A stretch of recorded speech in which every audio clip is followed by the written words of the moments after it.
Bonjour, aujourd'hui on va parler des Gardiens de la Galaxie 2 et pourquoi est-ce que ça a moins plu. Alors, faut revenir sur les Gardiens de la Galaxie premier du nom.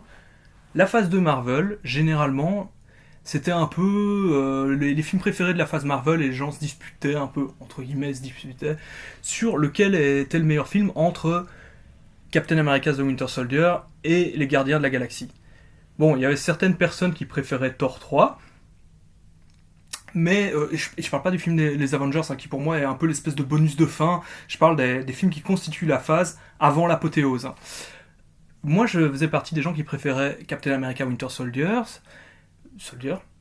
parce que en fait, c'était un film qui m'apportait plus quelque chose. Quelque chose qui m'arrive rarement. D'habitude, les blockbusters, je les digère mal. C'est-à-dire sur le moment même, ça fait le taf, et quelques jours après, ce qui me reste en tête, c'est les absurdités du scénario et l'impression que le film en fait est de la merde. Voilà, je vomis ce qu'on m'a servi. Tandis que Captain America, je l'aimais déjà bien au moment où je l'ai vu, et le lendemain, j'étais encore plus hypé par le fait qu'il me restait vraiment quelque chose, parce que c'était un film où il y avait des réflexions sur les organismes qui sont censés nous protéger, et les organismes d'espionnage, etc. Les Gardiens de la Galaxie, c'était pas le cas. En fait, moi j'expliquais que j'avais vachement bien aimé le film, mais que c'était du pur divertissement, c'était les montagnes russes. Mais des montagnes russes de luxe, hein, les super montagnes russes, le film il allait plein tube et tout, des super scènes d'action et tout le bazar, mais après c'était oubliable en fait, il t'en restait rien. Beaucoup de gens trouvaient que c'était limite très péjoratif que je disais que ce soit de type montagne russe, mais moi je disais pas ça péjorativement, c'est positif, hein, c'est le film popcorn par excellence, c'est du grand spectacle, et je veux dire, les gens qui s'énervaient limite quand je disais ça, qui me reprochaient de dire ça, ben en fait maintenant vous pouvez vous excuser parce que maintenant que vous avez vu le 2, vous comprenez ce que j'ai voulu dire. C'est-à-dire que maintenant vous qualifiez le 2 de montagne russe et de film oubliable. Donc sur ce coup-là, ben, j'avais raison, j'ai envie de dire. Hein. Mais aussi, je veux... pourquoi les gens ne se sont pas rendus compte que c'était les montagnes russes, le premier? Ben, en fait, va y avoir toute une nouvelle vague de space opéra depuis Star Wars 7. Marvel, c'est Disney, comme Star Wars, mais c'est quand même des filiales différentes de Disney. Ils sont en concurrence. Marvel, qui savait que ça allait être la hype des space opéra, qu'il allait y avoir une nouvelle vague de space opéra, ont voulu dire on va être les premiers. On sait que Star Wars 7 va sortir, on sait déjà la date. Nous, on sort un space opéra avant eux. Comme ça, dans la tête des gens, on est les premiers. Et effectivement, il n'y avait plus de space opéra depuis longtemps. Ça faisait très longtemps qu'on n'avait plus ce genre de film.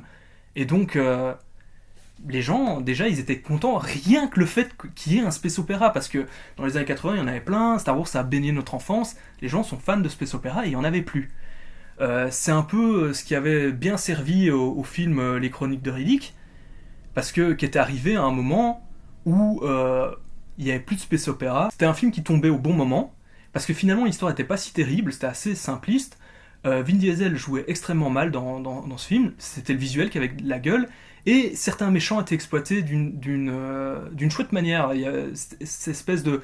Tu sais, les méchants qui font une espèce de double jeu, j'accomplis ma mission, mais en même temps je compte renverser mon supérieur. C'était assez cool, et justement Karl Urban volait la vedette à Vin Diesel qui jouait comme une merde, quoi. Vin Diesel, qui joue la voix de Groot dans Les Gardiens de la Galaxie. Il a vraiment beaucoup de choses à faire. Hein. I am Groot. Ensuite, donc en dehors du fait que simplement ce soit un space opéra, ce qui plaît aux gens, c'est de voir quelque chose de plutôt inhabituel dans les gros blockbusters, surtout de ce genre-là, c'est les héros losers, les héros clampins, qui sont là, qui font des conneries, qui s'engueulent, etc. Et pourtant, c'est quand même les héros, ils vont vivre une grande aventure, etc. Ça plaît aux gens. C'est aussi cet élément qui fait penser, il y a beaucoup de gens qui avaient dit que si Marvel adaptait les Gardiens de la Galaxie, c'est parce qu'ils n'avaient pas les droits d'adaptation sur leur licence Les 4 Fantastiques. Donc à la place, on fait une autre équipe. Les 4 Fantastiques, ils vont souvent dans l'espace et autres, ou dans d'autres dimensions et tout ça. Et donc, on fait une autre équipe. Et les 4 Fantastiques passent souvent leur temps à s'engueuler, etc. et tout. Et il y a un ton humoristique dans cette série, et bien kitsch. Donc à la place, tu fais les Gardiens de la Galaxie. Et ouais, il y a une certaine filiation. Euh, il y a aussi beaucoup de différences, hein, mais c'est vrai que, l'air de rien, c'est pas inexact cette théorie comme quoi ils ont fait les Gardiens de la Galaxie au lieu de, des 4 Fantastiques. Il y a certains éléments qui ont plu au public et qui les ont marqués, et donc qui a fait que finalement c'était pas si oubliable que ça pour ces personnes-là qui ont focalisé sur l'aspect fun, sur les héros losers, sur le fait tout simplement que c'est un space opéra. Mais on en vient au problème des suites. C'est-à-dire que le 2, ça te resserre la même chose. Ça te resserre la même chose et tu n'as plus la surprise. Le gros classique qu'on dit, ah ouais mais non mais les suites c'est moins bien parce que t'as plus la surprise du concept et tout. Et ben là ça s'avère exact. Tu n'as plus la surprise, les éléments qui ont plu, que les gens ont trouvé qui étaient inhabituels dans le paysage des blockbusters américains de l'époque, ben voilà ils l'ont eu. Space Opera, on a eu Star Wars entre temps, on a eu 2 Star Wars entre temps. Merde.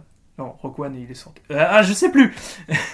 Et mais en tout cas voilà, t'as eu Star Wars 7, les Gardiens de la Galaxie on a déjà eu le premier, et donc là on te resserre la même chose. Et pourtant c'est bien. Moi j'aime bien ce film, je l'ai trouvé très fun, très marrant. Soudainement les gens trouvent que l'humour est moins bien une fois que ils ont vu le premier et qu'on te resserre le même genre de gars qu'ils aiment pas. Moi j'ai trouvé ça très drôle, hein. Je veux dire, putain quoi, le coup de David Hasselhoff, moi ça m'a fait marrer, hein. J'ai trouvé ça vachement drôle, hein.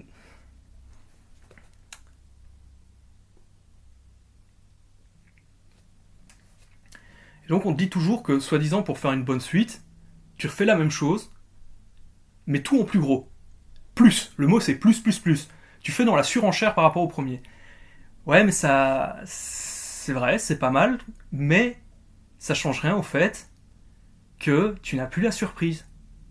Donc quel est le truc? C'est-à-dire, si t'avais amené de l'originalité dans le premier, et ben en fait dans le deuxième, tu vas dans la continuité avec les mêmes personnages, la même thématique, tu dénatures pas le produit. Comme ça, les gens se disent pas, ouais, mais attends, c'est quoi cette suite qui a strictement rien à voir avec le premier? Non, tu vas dans la continuité, mais il faut se creuser la tête pour amener un truc original qu'il n'y avait pas dans le premier. Il faut le soupçon d'originalité qui fait que tu te dis, ah ben ouais, ok, c'est cool, je peux autant apprécier le deuxième que le premier. Ben, c'est des choses un peu compliquées à faire, hein, quand même, pour les scénaristes, hein. Un exemple, il y a eu des films dont les suites avaient finalement rien à voir avec le premier, et que finalement ça marche, hein. Tu prends les Mad Max, quoi, tu vois, entre le un et le 2 pour moi, c'est un peu rien à voir, quoi. C'est un peu pas du tout. C'est pas du tout les mêmes films, quoi. Mais après, il y a des films, c'est un peu plus ambigu. C'est-à-dire, tu prends Alien, et tu prends Aliens. Donc, Alien de Ridley Scott, c'est un truc, ça ressemble fort c'est fort filmé comme un slasher, ou comme un film comme Jaws, mais qui serait dans l'espace. C'est-à-dire que t'as ce vaisseau qui finalement est pas si grand que ça, avec un petit équipage, c'est un huis clos, et ils se font tuer un à un. Le 2, c'est le principe de la surenchère, il n'y a pas une créature, il y en a plein, mais en même temps ça fait pas la même chose, dans le sens où ok, ils sont une petite équipe, sauf que cette fois-ci, c'est une petite équipe de Marines, et c'est en mode scénario de série B. C'est James Cameron qui a pu enfin faire son film de série B, mais en mode sérieux et avec un gros budget et tout, et pas faire son premier truc avec les piranhas de l'espace. Ben, en fait, c'est ça, il a refait son premier film avec enfin du budget. Et entre-temps, donc, il avait fait Terminator, qui était aussi un concept, normalement, ça devait être guerre futuriste contre les robots, etc. et tout, mais il n'avait pas la débauche de moyens pour les faire, donc il a fait un truc plus simple. Et donc, dans Aliens, c'est enfin le film où il peut se défouler avec un concept de série B. Et donc, d'un côté, t'as quelque chose de très différent, mais en même temps, tu retrouves Ripley, qui est la survivante du premier film, c'est dans l'espace, et tu retrouves l'Alien, sauf qu'ils sont tout pleins, et que le ton du film est différent, le genre du film est différent. Ce qui fait que il existe des gens qui préfèrent Aliens à Alien. Ça, c'est une question de goût. Mais c'est justement le juste milieu entre, oui, on peut l'accepter comme une suite, mais en même temps, ça refait pas la même chose. Je trouve un bon exemple. Alors, un truc que je trouve pas mal dans Les Gardiens de la Galaxie, c'est que ils exploitent pas mal le fait que c'est des extraterrestres, c'est pas des humains. Donc ils ont pas les mêmes réactions chimiques dans leur corps, ils ont pas les mêmes mœurs, etc. et tout, pas la même éducation. Et donc d'une certaine manière, ils n'ont pas à avoir des réactions humaines. Et le film exploite bien le côté des personnages qui réagissent d'une manière totalement inattendue, que aucun être humain réagirait de cette manière face à la situation. Ils sont totalement décalés. Et l'air de rien, ok, ils le font avec humour, mais en même temps, c'est ce que tu dois voir dans un film de science-fiction où il y a plein de planètes, il y a plein de races différentes extraterrestres, il y a plein de peuples, il y a plein de sociétés de types totalement différentes. C'est ça qu'il faut voir. Les Gardiens de la Galaxie, ce qui est particulier, c'est que c'est un comics que le grand public connaît pas. Et donc, d'habitude, le grand public, quand il croit connaître un comics, il gueule quand il y a des changements dans les films, etc. Mais il faut savoir que les Gardiens de la Galaxie, ils prennent plein de libertés par rapport aux comics. Plein de libertés, et en même temps, pourquoi moi je leur reproche pas? Parce que les comics eux-mêmes, hein, ces personnages de comics, Marvel eux-mêmes, ils les ont pas respectés, ils les ont changés tout le temps. Mais vraiment tout le temps, tout le temps, tout le temps. Je veux dire, tu lis la première histoire de Rocket, il n'est pas du tout comme ça. Hein. C'est un petit héros vaillant, etc. Et tout. Il n'a pas du tout le comportement qu'il a dans le film. Le comics est dessiné par Mike Mignola, avant qu'il ait son style si particulier dans Hellboy. Donc avant, il avait un style beaucoup plus conventionnel. Et c'est une histoire vraiment... j'ai oublié le nom du scénariste, mais c'est une histoire vraiment de science-fiction hyper bien foutue. Si tu prends juste l'aspect action, le récit en lui-même, c'est assez simple. Mais par contre, l'aspect science-fiction, le scénariste a imaginé une société de fous, littéralement de fous, parce que la capitale s'appelle le Nid de Coucou dans la version française. C'est vraiment un monde de fous. Mais il le rend hyper cohérent. Il y a une logique dans ce monde, cette société fonctionne de manière logique et c'est développé le mode de fonctionnement de cette société et c'est ça que j'ai trouvé ça très intéressant. Je vous invite à le lire. C'était sorti dans un hors-série en revue et il n'y a pas si longtemps, ça a été compilé dans un gros volume qui est sur Rocket. Alors, Groot aussi, ils l'ont changé plein de fois. Ils l'ont changé plein de fois. Le personnage, il date de super longtemps. Et la première fois qu'il rencontre Rocket, ils passent leur temps à s'engueuler parce qu'ils parlent. Lors de la rencontre avec Rocket, ils parlent un langage châtié. Il a des origines nobles et il est ultra hautain. Il est insupportable. Mais vraiment hyper hautain. Il est pas mignon du tout. Mais pas du tout. Donc au niveau... Il y a plein de trucs qui sont différents. Par exemple, à la fin du film, ils teasent Adam Warlock. Dans la première partie des années 90, j'ai déjà dit que la série que je préférais dans la seconde partie des années 90, c'était Thunderbolts. Dans la première partie, c'était toutes les séries où il y avait Adam Warlock, qui était vraiment un des personnages que je préférais. Et c'était le héros justement principal dans les grosses sagas qui réunissaient tous les héros, etc. Qui était le Gant de l'Infini, la Guerre de l'Infini, la Croisade de l'Infini. Donc c'était Adam Warlock le héros principal. Et il avait une équipe dont j'ai oublié le nom. Mais il avait une équipe de super-héros et, qui avait des aventures dans l'espace. Et c'était déjà un peu les Gardiens de la Galaxie. Tu regardes les personnages qui sont dans son équipe. Attends, il y a Pip le Troll. Pip le Troll, hein, une espèce de petit satyre qui fume le cigare et boit des bières, quoi. C'est Rocket. Et ce personnage aussi, j'ai découvert les origines il y a quelques années quand Panini Comics a sorti en revue toutes des origin stories de plein de personnages. Les origin stories d'Adam Warlock, c'est pas du tout... Le personnage n'a rien à voir avec ce qu'il a été par la suite. Et il a rien à voir avec les origines qu'on le tease à la fin du film. Ça a strictement aucun rapport, hein, mais vraiment aucun rapport. Alors aussi, dans les comics, Ego n'est pas le père de Star-Lord. Mais absolument pas. Mais ça me dérange pas. Moi, ce qu'ils ont fait dans le film, ça me dérange pas. C'est intéressant. Par contre, c'est un peu sous-exploité. Hein. Ego est un peu sous-exploité. Ils avaient l'occasion de faire quelque chose d'intéressant avec ce méchant, développer, de mettre du fond. Ils l'ont pas fait. Sans doute qu'ils ont fait la même erreur. Enfin, erreur, c'est pas forcément une erreur, mais lors du premier, j'avais vu une interview sur la chaîne YouTube de Screen Junkies où il demandait au réalisateur si il avait lui-même une critique à faire à son film, quelle serait-elle? Et en fait, il a dit que le script était trop long, ils ont dû couper plein de trucs, et que là-dessus, le plan du méchant est un peu basique, le méchant lui-même est un peu basique, et ça, ils trouvent ça dommage. Là, ici, ils avaient quelque chose pour faire un méchant plus intéressant, ils en ont pas trop profité, à mon avis, ils ont aussi coupé dans le script pour laisser place à la grosse action, à la débauche de scènes incroyables, etc. Et donc, effectivement, hein, c'est très beau, c'est hyper bien réalisé, c'est du bon gros blockbuster.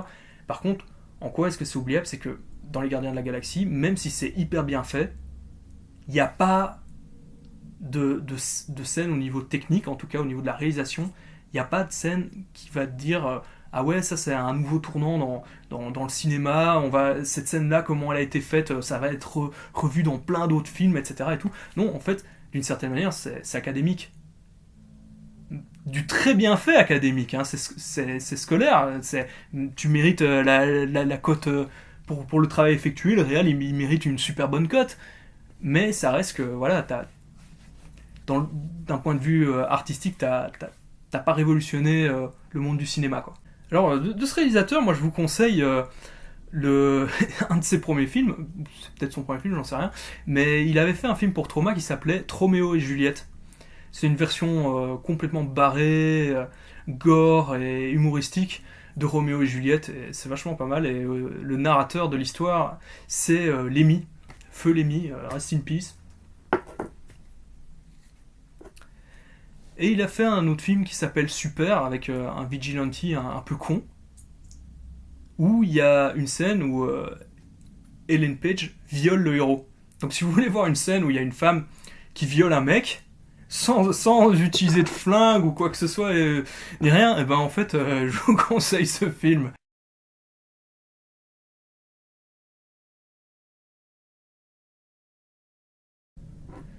Tu sais, au niveau des suites qui déçoit, c'est pas que ça déçoit, hein, mais qu'on trouve qu'on est plus attaché au premier, ben justement, l'univers Marvel, et ben moi les Avengers, ben, Avengers 2 est mieux techniquement en tout, niveau scénario, niveau réel, niveau à tout niveau est mieux. Pourtant, je suis plus attaché au premier. C'était le projet, on n'y croyait pas. Soudainement, quand tu voyais ces héros tous ensemble et le plan iconique où la caméra tourne autour et tu les vois tous ensemble, limite j'avais une petite larme à l'œil, genre ils l'ont fait, ils ont réussi à le faire. Et évidemment, le 2, j'ai pas eu ça. J'ai pas eu cette espèce de joie, d'allégresse, donc qui fait que, ben oui, je suis plus attaché au premier, alors que le 2 est mieux fait. J'ai eu la même chose avec les X-Men. À l'époque du film X-Men, j'étais très hypé par le projet. Et même quand je l'ai vu, j'étais très content parce qu'il y avait un traitement sérieux. C'était une nouvelle ère dans la manière d'exploiter les super-héros au cinéma. Et donc pour ça, j'étais très content. Mais j'étais en même temps déçu du film parce que je trouvais que sur la fin, ça devenait un peu kitsch. Et que c'était pas du même niveau, quoi. Et le combat final m'avait un peu déçu. Et le 2 améliorait tout ça, quoi. Il y avait c'était effectivement de la bonne suite dans le sens où tout était mieux, tout était techniquement mieux foutu. J'étais pas déçu par la scène de fin, tout était grandiose et tout était bien fait. Bah pourtant, je suis plus attaché au premier malgré ses défauts. C'est effectivement, tu n'as plus la surprise de découvrir cette nouvelle ère du cinéma de super-héros, quoi. Par contre, là où les Gardiens de la Galaxie sont importants, c'est ce que ça a amené. C'est-à-dire, soudainement, c'est un film qui a cartonné, alors que. Un film à licence de comics qui a cartonné, alors que le grand public, il les connaît pas. Et là-dessus, derrière, en plus, un peu après, on a eu Deadpool. Bon, je vais faire une petite parenthèse sur Deadpool. Je l'ai déjà dit, moi je trouve que c'est un excellent film. J'avais très très peur parce que la hype Deadpool me cassait les couilles. Surtout que déjà depuis quelques temps, beaucoup de gens, même avant l'annonce du film, me cassaient les couilles avec Deadpool. Alors que, bon, moi j'ai découvert ça quand j'avais 14 ans, donc c'était il y a 18 ans, tu vois, que j'ai découvert, même plus, que j'ai découvert Deadpool. Le personnage existe depuis plus de 25 ans, et quelques années avant le film, t'avais des gens, ouais, Deadpool par-ci, Deadpool par-là. Et moi j'hallucinais que ce personnage, à l'époque quand je l'avais découvert, j'étais là, oh putain, Deadpool, c'est dommage qu'il soit pas là plus souvent, quoi. Je veux dire, c'était le personnage qui apparaissait de temps en temps, je le trouvais super cool, et je me dis, merde, c'est dommage, pourquoi il n'y a pas plus de Deadpool?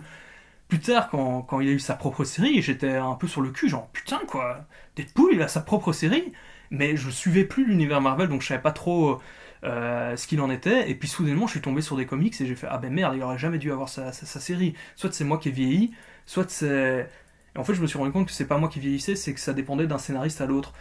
Beaucoup de scénaristes l'exploitent le personnage de manière très cartoon, et pas très...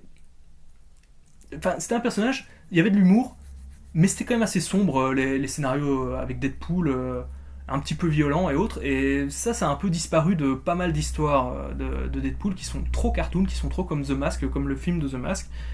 Et moi, ce que j'ai bien aimé quand j'ai vu le film, où j'ai un peu peur, mais c'est que j'ai retrouvé plus le Deadpool des débuts, quoi. Et ça, c'était super positif. Et je m'attendais pas non plus à ce que le film soit une gigantesque origin story. C'est le personnage, dans les comics, on n'a jamais vraiment ses origin story, et c'était étonnant, justement, c'est ça qui est positif pour les gens qui étaient fans de Deadpool, c'est d'avoir quelque chose d'un peu inattendu au niveau du film. Par contre, quand on parle d'oubliable, moi, dès le départ, quand j'ai regardé Deadpool, je me suis dit, ouais, ça fait quand même un peu le petit film qu'on te balance, et qui est oubliable. Alors, petit film, non, c'est excellent, c'est vraiment très bon, et bizarrement, c'est la première fois que ça me fait ça, bizarrement, je le trouve ultra oubliable. Mais vraiment. Alors que pourtant, il est très bon. C'est vraiment bizarre comme phénomène. Je pense que beaucoup de gens ne seront pas d'accord avec moi parce qu'ils ont adoré. Mais moi j'ai adoré aussi, hein, mais en attendant, je trouve quand même que c'est oubliable. Mais donc, Gardien de la Galaxie plus Deadpool, ça fait que là, il y a plein de boîtes et de producteurs qui sont en train de se dire ah bah putain, mais merde, ça fonctionne, on n'est pas obligé de prendre des grosses licences super connues. Et il y a plein de projets qui arrivent, mais bon, il y a toujours plein de projets d'adaptation de comics, ça s'est toujours fait. Dès qu'un comics est bien foutu au niveau de son scénario, et que c'est Warren Ellis ou Mark Millar qui a écrit ça, ou voire Grant Morrison, on te dit qu'il va être adapté au cinéma, et ça se fait pas. Mais là, moi, je parle de projets vraiment qui vont arriver, il y en a vraiment pas mal. Et récemment, il y a un autre film qui augure du bon aussi pour l'avenir des comics, c'est Logan. Je vais vite en parler parce que tout a été dit sur ce film, cette espèce de road trip avec des petits relents de films d'auteur, on s'attendait pas du tout à ça. Et pas du tout. Mais le fait qu'il y ait des producteurs qui font ouais, ok, vous pouvez exploiter Logan de cette manière-là et le professeur X, y a pas de souci, ouais, allez-y. Bon, oui, le dernier acte, tout le monde l'a dit, c'est un truc un peu plus traditionnel et autres, mais le reste, c'était inattendu.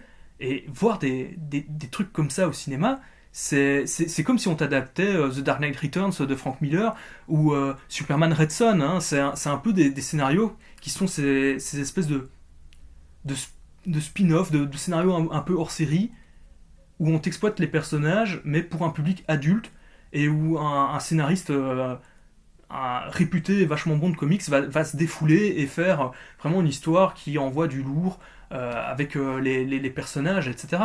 Je veux dire, c'est couillu de sortir un film comme ça, et pour moi, ça augure du bon. D'un côté, Gardien de la Galaxie et Deadpool, et de l'autre côté, un film comme Logan. Franchement, ça augure du bon pour les adaptations de comics futures, les futurs projets qui vont se faire, quoi. Bon allez, au revoir.